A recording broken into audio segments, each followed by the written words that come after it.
Welcome to Audivy. Today we're going to dive into a really personal and important topic. We'll talk about our school days, especially when things weren't always easy for us. Specifically, we're focusing on something many of us might have faced: bullying. It's a tough subject, but one I truly believe we need to openly discuss. You know, bullying isn't just a simple word, right? It's much more than that. It's when someone is unkind to you, not just once, but over and over.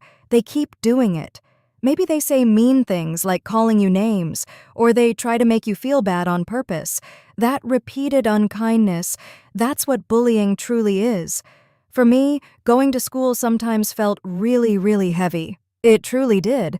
It wasn't always that happy, carefree place you see in movies or hear stories about, you know? I remember feeling this kind of knot in my stomach almost every morning before school. It was this strange mix of fear and sadness. Yeah, a lot of sadness. You just felt small, like your voice didn't matter at all, or maybe you thought you were doing something wrong, even when you knew deep down you weren't. It can make you feel incredibly alone, even when you're in a busy classroom or on a crowded playground. So that's why I wanted to share my story with you all today. It's okay to feel this way. It's absolutely okay to talk about it too. Don't keep it inside. I truly believe that by sharing our own experiences, we can help each other feel less alone. It's like we're in this together, really supporting each other, you know? Maybe you've felt something similar, or perhaps you've seen it happen to someone else at school. Just remember, your feelings are totally valid. Absolutely.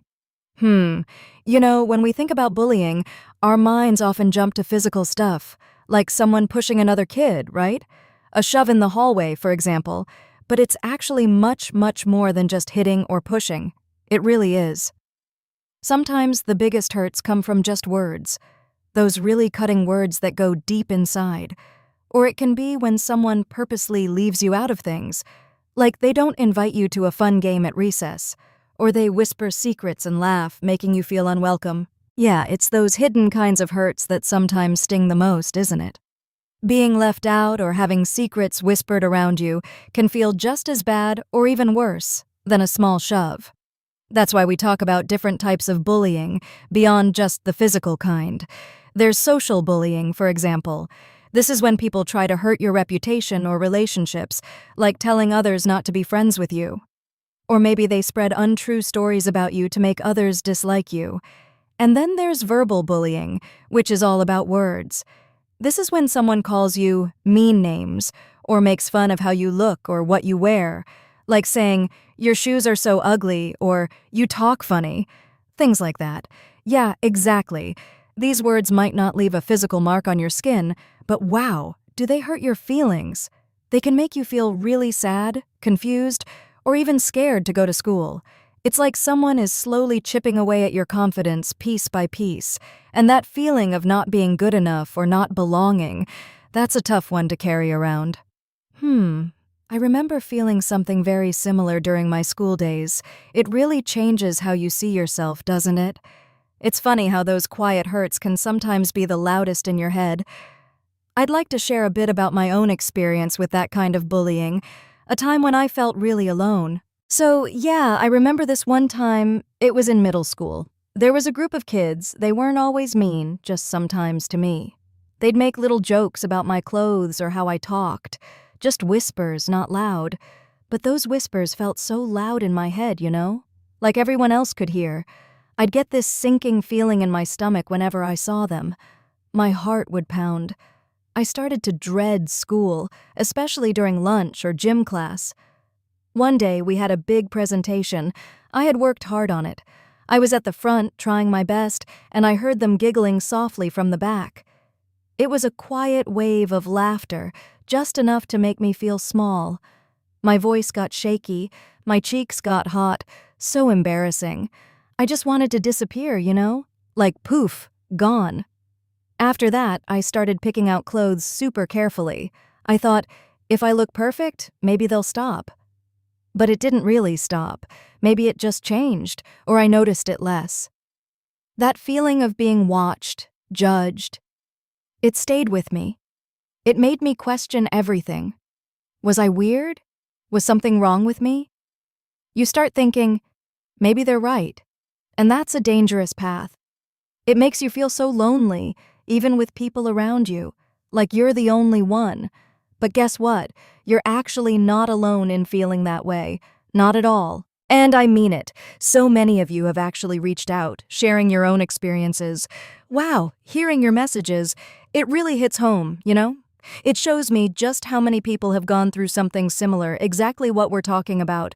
Some of you talked about being left out of games at recess, like when everyone else is playing tag, but you're just standing there. Others mentioned feeling like their ideas were always laughed at in class, or that nobody listened to them. It's sad, but it also powerfully shows us that these feelings are not unique to you. No, many students experience something like this. More than you'd ever guess, actually. You might be sitting there right now thinking you're the only one who feels small and invisible. But trust me, there are probably others in your school, maybe even your class, feeling the exact same way you do. It doesn't make what happened okay, of course. Bullying is never, ever okay. But just knowing others understand can be a huge comfort, right? It really can be. It's like finding your team, your group, even if you don't know them personally yet. Your feelings are absolutely valid, and you are worthy of respect. Always remember that. So, what do you do when you feel this way? When you feel so alone and hurt? It can be super hard to talk about, I know. It truly is one of the hardest things. But often, the very first step to feeling better, to finding a way out, is to share what's happening. Just telling one person, a trusted adult, someone who will truly listen. Yes, finding that one person, that trusted adult, it can change everything. It's like shining a light on a dark corner. You don't have to carry that heavy burden alone anymore. So who exactly is a trusted adult? It's someone older than you who makes you feel safe and heard. They listen without judging, and you know they have your best interests at heart. This could be a parent, of course, or maybe an older family member, like an aunt or uncle. It might also be a teacher you like, a school counselor, or even a coach.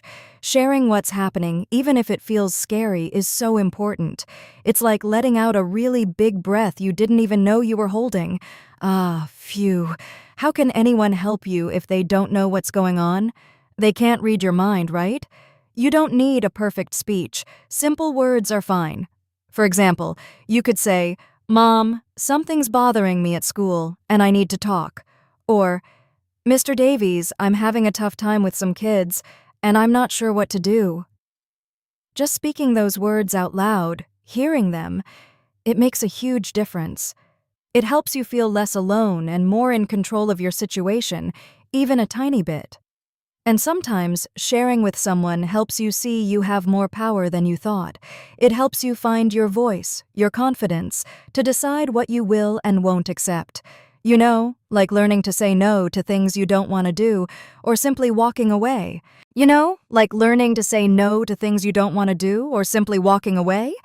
Yeah, knowing when to say no or just walk away, that's a huge part of protecting yourself. It's not about fighting back with anger. It's about drawing a clear line for your own safety and peace.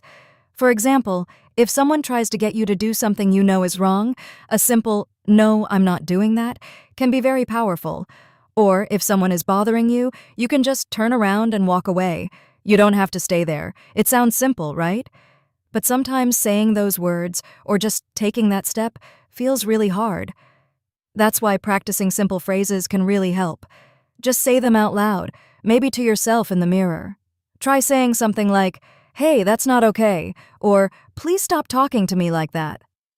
These short, clear sentences make it easier to speak up when you need to. They give you a script, and it's important to remember that your voice, your simple words, have power. Also, never forget your own worth. Everyone deserves to be treated with respect. Your value as a person isn't changed by what others say or do. It's always there, inside you. Why let someone else's bad mood or insecurity make you feel small? You deserve more than that. When you truly understand your self-worth, it helps you stand strong against unkindness. You start to know what you will accept and what you won't. And that feeling is amazing. It gives you the power to heal from those tough times, to really start feeling better. And guess what? That inner strength, that belief in yourself, it can actually help others too. And that strength within you? It's also how you truly start to heal from past hurts. Healing isn't a quick fix, you know. It's a journey, a process that simply takes time. It's perfectly okay to give yourself that time. Be patient and kind with your own heart. You'll have good days and bad days, and that's normal. Just keep moving forward, one step at a time. Sharing your feelings or connecting with people who care can help so much. As you heal, remember the amazing power of kindness. It makes a huge difference. A simple kind word, a friendly smile, or just listening. These things truly matter. Like holding a door for someone or asking a classmate if they need a hand. That's kindness.